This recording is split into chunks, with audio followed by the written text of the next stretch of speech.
Дорогие друзья, уважаемые радиослушатели и телезрители, здравствуйте! Вашему вниманию в прямом эфире программа «Якутск сегодня». У микрофона с вами я, редактор Вета Вишнякова. Наши режиссеры Мария Новгородова, Николай Слепцов-Айдын, а в нашей студии дорогие гости, которых я с удовольствием хочу представить. В нашей студии сегодня неврологи Маргарита Воробьева. Маргарита, здравствуйте. Здравствуйте. И Артем Семенов. Артем, здравствуйте. Здравствуйте. Я очень рада, что вы нашли время и пришли сегодня в нашу студию. И тема у нас сегодня, я думаю, что очень интересная и актуальная. Мы будем говорить о том, что называют лучшей таблеткой от стресса. Мы будем говорить о том, что называют суперперезагрузкой. Будем говорить о сне, о важности сна. Сегодня во Всемирный день сна. И обязательно поговорим о том, что этот процесс может нарушить, о бессоннице, которая, наверное, сейчас, да может быть и не сейчас, а вообще во все времена популярный такой симптом, да, и является ли это заболеванием, или же это что-то такое приходящее, уходящее. Перед эфиром я собрала с помощью секретаря Аллы вопросы для вас от наших потенциальных слушателей и зрителей. И если вы не против, я прямо с них и начну. А вы тогда друг друга можете дополнять. Вот есть такой вопрос. Почему храп опасен? И что такое апноэ сна? Апноэ сна — это вот когда во время, собственно говоря, сна у человека происходят приступы остановки дыхания. То есть не приступы, человек во время храпа очень громкого может на время перестать дышать. И мозг ощущает, что вот не хватает кислорода, и человека пробуждает, получается. И он может полностью проснуться и там поменять позу, либо проснуться не полностью, да, и тоже начать снова дышать. Опасно, когда это происходит очень часто, да, у людей может быть там до 30-60 приступов за ночь, и это все имеет свойство накапливаться, и действительно это вот повышает риски как инфаркта, инсульта, и очень часто у этих людей с утра болит голова, вот. Также апноэ сна может повышать давление, потому что все-таки человек не отдыхает. Он начинает проваливаться в глубокий сон, и тут резко просыпается. Вот. И это, в свою очередь, повышает уровень стресса и выработку кортизола, да, гормона стресса. И это, в свою очередь, повышает давление. И такое давление очень сложно контролировать. Это в этом и опасность храпа заключается? Да. Нет, не просто храпа, а именно апноэ сна. То есть, если человек храпит, но при этом у него приступов удушья не бывает, то, в принципе, это не так уж опасно. То есть, может человек и не храпеть, но у него вот это вот апноэ сна будет? Обычно это сопровождается храпом все-таки. То есть, не каждый храп вызывает апноэ, но у каждого апноэ есть храп. Как-то так. Тогда храп опасен. Вообще, когда человек храпит, он же, наверное, неправильно дышит, и он тогда не отдыхает, да? Да. Вот есть люди, которые не то, что вот они похрапывают в течение сна, а они просто перманентно весь сон храпят. Означает ли это, что человек тогда вообще не спал?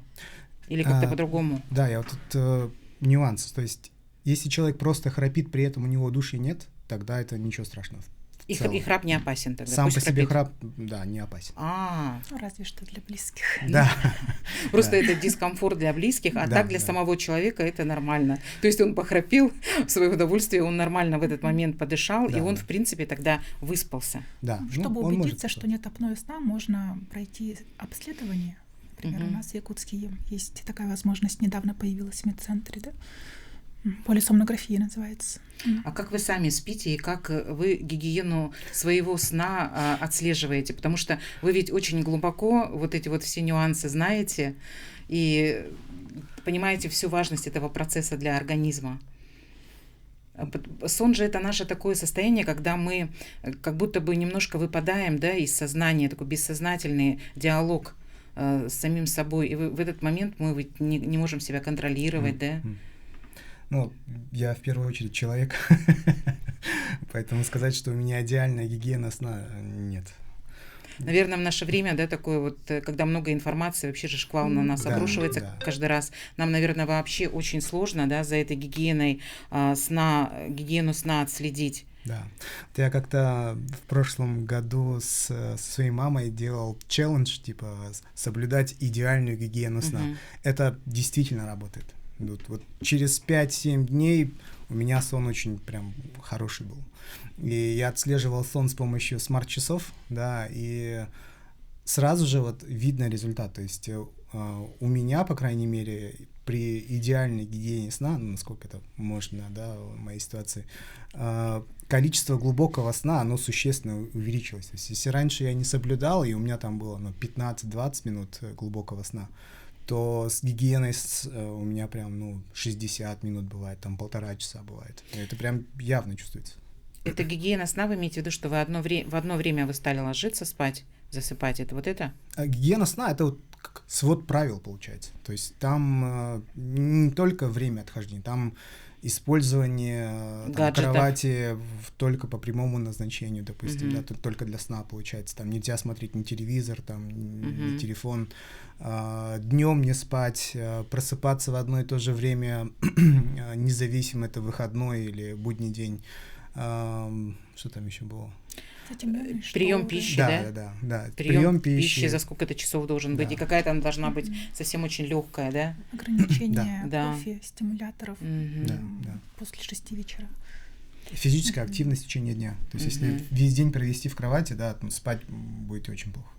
А вот еще говорят, что очень полезна ходьба перед сном. То есть перед сном человек, если там, допустим, на свежем воздухе минут 15 погулял или там на беговой дорожке походил, что это вот плюс к тому, что он будет спать хорошо. Верно ли это? Хотя это же момент активности.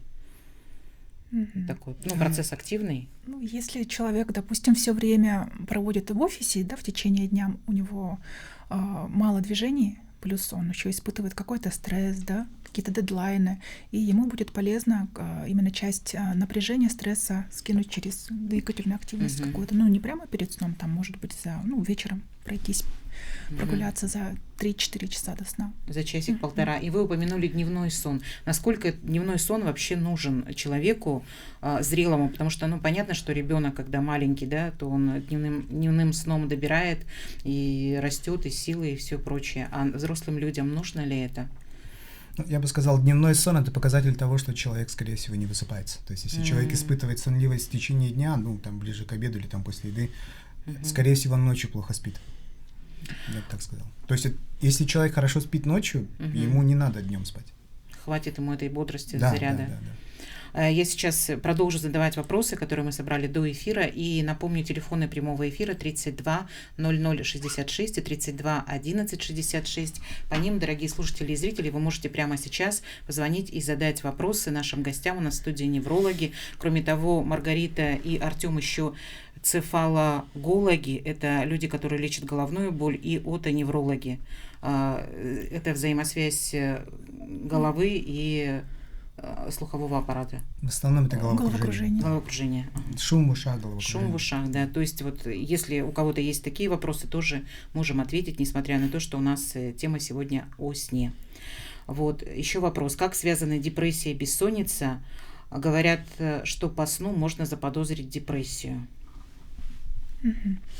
Так, считается по статистике, что у людей с депрессией примерно до 90% встречается бессонница. Это можно сказать, основной симптом депрессии.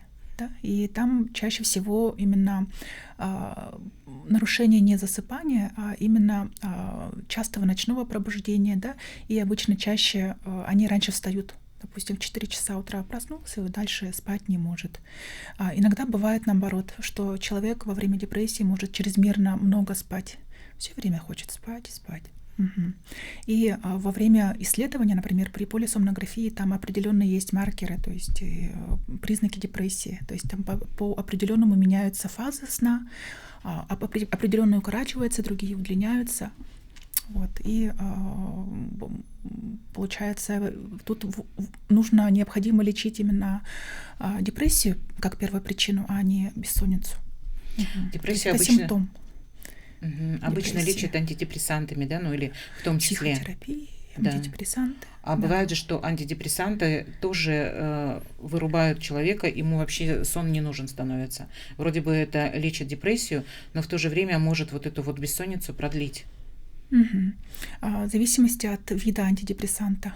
Например, трициклические антидепрессанты, они обладают именно таким седативным эффектом, на них люди обычно очень хорошо спят. Да? Потом этот эффект через какое-то время проходит и уже чувствуют себя нормально, более-менее. Иногда бывает такое, что когда назначают препараты от депрессии, депрессия сходит на нет, и человек начинает слишком много спать. То есть это, возможно, именно как этап восстановления, то, что он длительное время не спал, и сейчас ему нужно именно добрать тот сон, который он не доспал, можно так сказать. Потом все восстанавливается спустя 3-4 недели. Вообще вот добор сна, мне кажется, вот у многих, да, если, допустим, ты там в течение недели, да, рано вставал или там поздно ложился, то вот в выходные люди именно добирают, они просто вот очень часто такое встречается, не выходят из дома и просто спят, чтобы вот чуть ли не по минутам добрать вот те все часы, которые ты за неделю, часы сна, которых за неделю ты себя лишил. Это плохая тактика. Плохая. Да, то есть лучше спать каждый день хорошо, да, чем отсыпаться в выходные. Нередко бывает так, что, например, если у человека есть мигрень, у него может голова болеть, если он слишком много спит. То есть он просыпается с головной болью. Это очень часто встречается.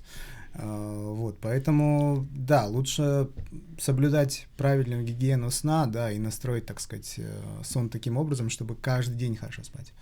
Ну, а если все-таки вот у него был недосып у человека, да, был недосып, то вот если вот так восполнить, то, наверное, это лучше, чем не восполнять. Ну, конечно, да. То есть, чем сразу в режим вот такой переходить.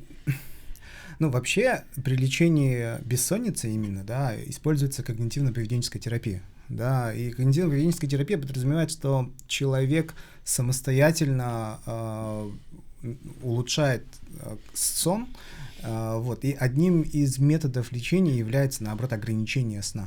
То есть, если человек лег спать, там, скажем, в 10 вечера и уснул только к 2 часам ночи, и ему надо в 7 просыпаться, то одним из методов лечения вот в когнитивно-поведенческой терапии является вот не ложиться спать до 2 ночи.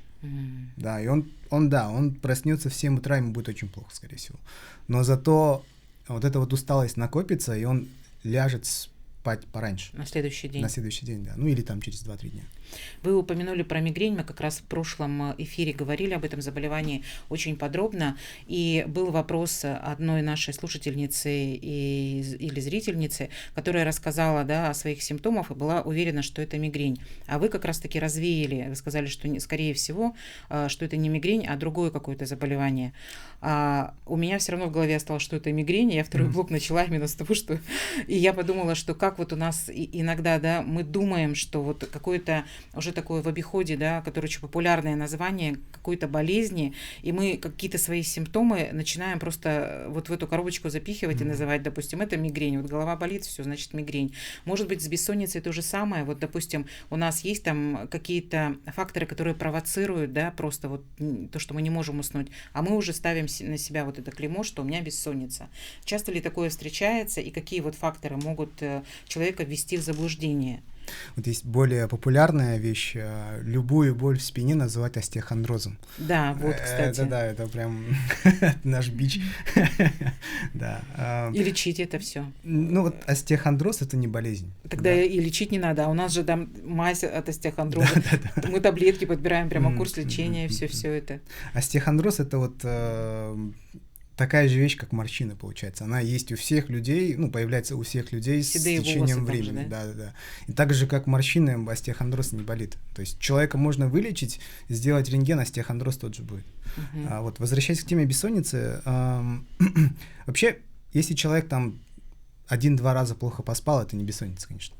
Бессонница называется, ну, она подразделяется на, ну, первичную и вторичную. Да. Первичная — это вот когда бессонница является основным симптомом, и это отдельное заболевание. Да. И вторичная — это когда, например, бессонница развивается в результате каких-нибудь болезней. Это, например, депрессия может быть, да, или, например, у людей с сахарным диабетом очень часто ноги болят ночью. Это вот вторичная бессонница будет. Вот. Также бессонницу можно подразделить на 2 категории. Это острая и хроническая. Острая, она развивается, допустим, если человек плохо спит как минимум 3 раза в неделю, не более 3 месяцев. Это вот острая бессонница первичная. Хроническая бессонница, когда он спит плохо уже больше 3 месяцев. Ну, там 3 раза в неделю как минимум. Вот. Чтобы сон был крепким, очень многие принимают магний. И многим помогает. И говорят, что вот если этот комплекс витаминный соблюдать, то, в принципе, про бессонницу можно не вспомнить. Спишь как младенец. Или это не всем помогает? Маркетинг, наверное. Да? Надо же. Это мы можем так себя настроить, да, что если я выпил, допустим, витамин, да. Это эффект плацебо будет, да. Все, я должен спать, и я буду спать. Но тоже, с одной стороны, неплохо. Главное, чтобы вреда не было от того, что мы принимаем. Если уповать на эффект плацебо, это не очень этично получается. Я не могу человеку сказать, там, пейте магний, да, хотя у него недостатка магния нет, и надеяться, что вот чисто из-за эффекта плацебо он будет хорошо спать. Нет. Вообще недостаточность магния довольно редко возникает. Понятно. То есть его не нужно дополнительно, да, он у нас... Его лучше сдать анализы, посмотреть и уже именно определенно именно те вещества назначать, которых не хватает в организме. Да? Понятно. Я вернусь к вопросам, которые у нас есть. Почему скрежет зубами, бруксизм, да, называется, появляется именно во сне? И что такое бруксизм? Можно ли его вылечить? Бруксизм, он бывает еще дневной, то есть во время бодрствования. Чуть-чуть погромче, ага. Или можно микрофон прямо к себе подвинуть, вот сам микрофон подвинуть, ага. Бруксизм бывает ночной и дневной. Да? Дневной бруксизм — это когда мы непроизвольно, например, когда концентрируем на чем-то свое внимание, когда о чем-то напряженно думаем, сжимаем челюсти, да? И у нас напрягаются жевательные, височные мышцы. А ночной бруксизм, мы его не можем контролировать, то есть он возникает независимо сам по себе. Человек ночью может сжимать сильно челюсти, может скрипеть зубами, и если этот процесс такой длительный, да, и может привести, например, к разрушению зубов. Обычно видно у людей вот стертость резцов, верхушек резцов. Еще часто вот бруксизм, если он проявляется длительное время, приводит к болям. Вот по наблюдениям нашим, да, вот люди, которым ставят невралгию тройничного нерва, примерно 50-70%, скорее всего, у них скрыт не невралгия тройничного нерва, а дисфункция височно-нижечелюстной области, а причиной тому, бруксизм. Вот. Вообще бруксизм относится к парасомниям и не совсем является заболеванием. Да? Своего рода вот у детей бывает бруксизм, например, если днем ребенок много активничал, много впечатлений получил, например, был день рождения, потом он капризничал, потом перегулял, много мультиков посмотрел, и ночью у него зубки, скрежет зубами появляется. То есть таким образом он снимает лишнее напряжение. Это я скажу, да, извини, перебил. Глисты не являются причиной бруксизма. Да. Еще такая версия есть. В народе такое мнение распространено, что если ребенок скрипит зубами, то у него, скорее всего, глисты, да, но это неправда. Я вообще думала, что это про вытесненный гнев, что это вот человек, который не может, допустим, в реальности что-то как-то гневаться, не разрешается ему проявлять злость, агрессию, вот он ночью таким образом ее допроживает. Учащается, когда человек испытывает хронический стресс. То есть это тут надо лечить его комплексно, то есть, возможно, на психотерапию походить, какие-то препараты назначить, да. А так очень хорошо помогают капы ночные для зубов. Их можно индивидуально изготовить в стоматологиях, либо попробовать универсальные капы. Они силиконовые и не дают зубкам цепляться друг от дружки, то есть и мышца чрезмерно не напрягается таким образом. Это наверное, хороший выход из ситуации, да, особенно для ребенка, да, чтобы он себя как-то себе не навредил. И все равно же оно, наверное, потом со временем, если это речь о ребенке проходит, если тем более обращаться еще к психологу, да, наверное, как-то. С ребеночком, наверное, больше подойдет именно когнитивно-поведенческая терапия. Да? Вообще бруксизм сам по себе, он сон не нарушает. Да? То есть люди, которые страдают от ночного бруксизма, в принципе, основная проблема — это все-таки зубы. Иногда, если прям очень активный бруксизм, у них с утра может голова болеть. Вот, да. Но сам по себе бруксизм, скорее всего, вылечить нельзя. Но и он сам не нарушает сон. Единственная проблема может привести, например, к болям, да? Да. Ага. Либо он может быть еще симптомом, например, приема препаратов каких-то. Все-таки сон очень интимный процесс. Сколько я вот думаю и смотрю в эту тему, мне кажется, он должен быть в одиночестве. Мы продолжим, дорогие друзья, очень скоро. 4 минуты, вернемся. Дорогие друзья, мы снова в прямом эфире. Мы продолжаем говорить про Его Величество сон. Процесс очень важный для организма каждого человека. И сегодня в том, как свой сон сделать качественным, полезным, нам помогают разобраться гости нашей студии, неврологи Маргарита Константиновна Воробьева и Артем Аркадьевич Семенов. Спасибо, что вы с нами. Слушатели и зрители, пожалуйста, звоните, задавайте свои вопросы. 32 00 66, 32 11 66 по теме нашего эфира. Мы говорим и о сне, и о бессоннице. И вот один из вопросов от наших потенциальных слушателей и зрителей про то, что поможет ли от бессонницы снотворное. И насколько часто или насколько долго этот прием снотворного, да, можно для себя позволить, чтобы восстановить сон? Ну, вообще, надо всегда выяснять причину бессонницы, да, и снотворные, как правило, в первую очередь не назначаются. То есть, если раньше, допустим, человек пришел к врачу, плохо сплю, ему назначают сразу снотворное, то сейчас этой практики пытаются избегать, потому что у большинства снотворных много побочных эффектов, и они могут вызвать зависимость и привыкание. Поэтому, да, то есть, например, основной причиной бессонницы все-таки именно вот хронической бессонницы является аффективное расстройство. Это депрессии, тревоги, вот, и поэтому нужно лечить депрессию, да, и если человек очень сильно страдает от бессонницы, можно, конечно, в первые 5-7 дней назначить какой-нибудь снотворный препарат, но это никогда не назначается, более 2 недель, потому что если принимать больше 2 недель, уже есть риск как зависимости и привыкания.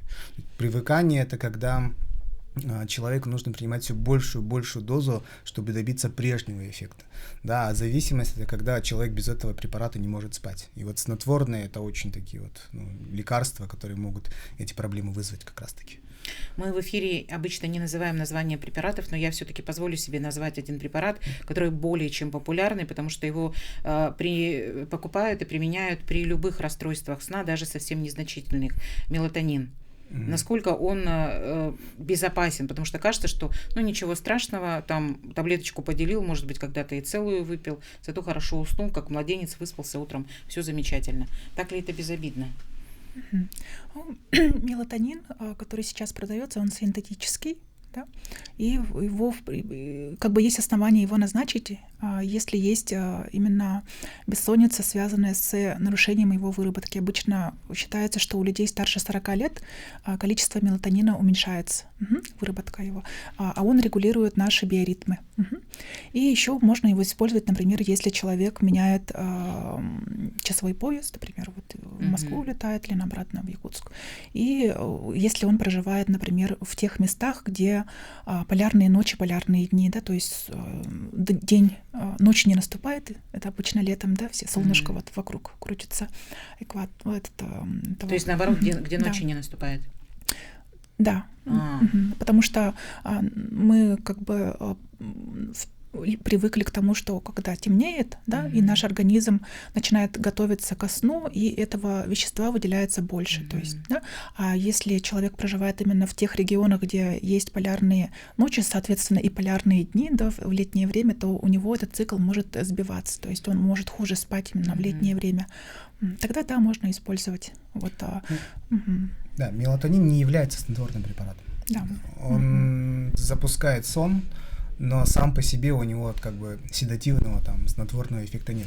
Значит, он все-таки не опасен, есть в общем-то. Правила его приема. То есть, и когда его принимает человек, надо обязательно соблюдать определенные правила. Это, то есть, затемненное помещение, убрать телефон, телевизор, да, полностью тишина, шторы, блокаут. Вот. В таком вот именно естественном состоянии он должен заснуть. Если он будет, например, смотреть телефон, то эффекта не будет от препарата.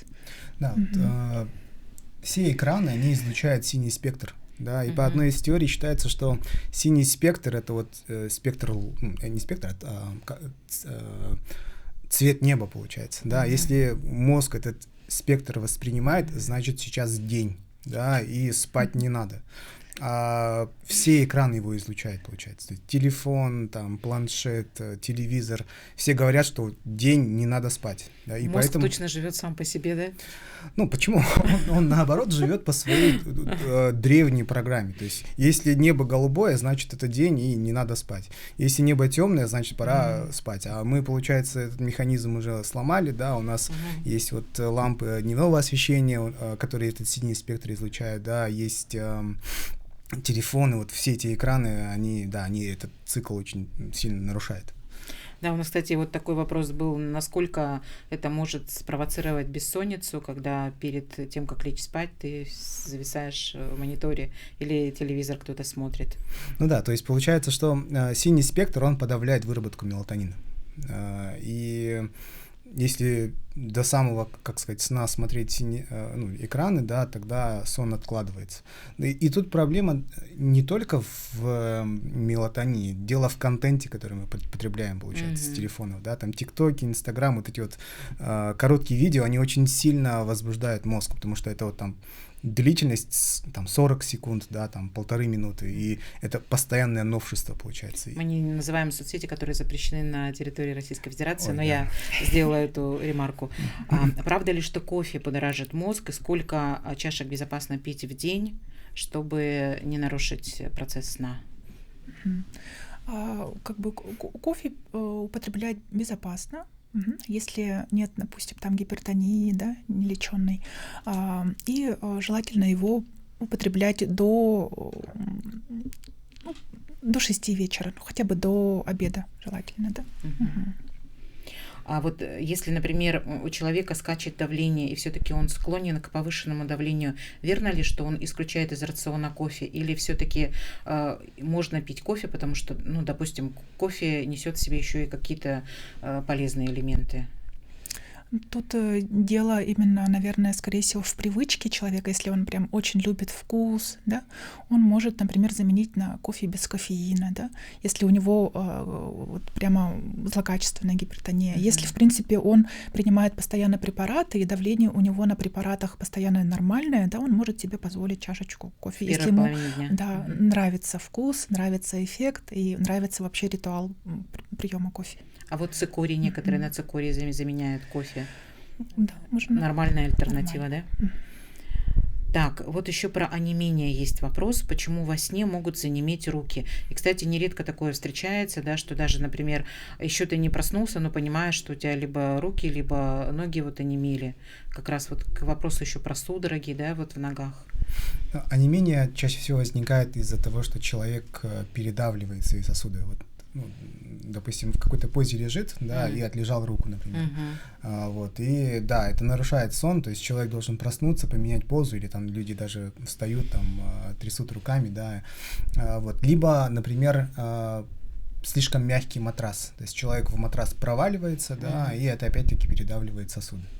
О, как интересно, мягкий матрас. Значит, это все-таки не очень хорошо. Надо, чтобы матрас был твердый.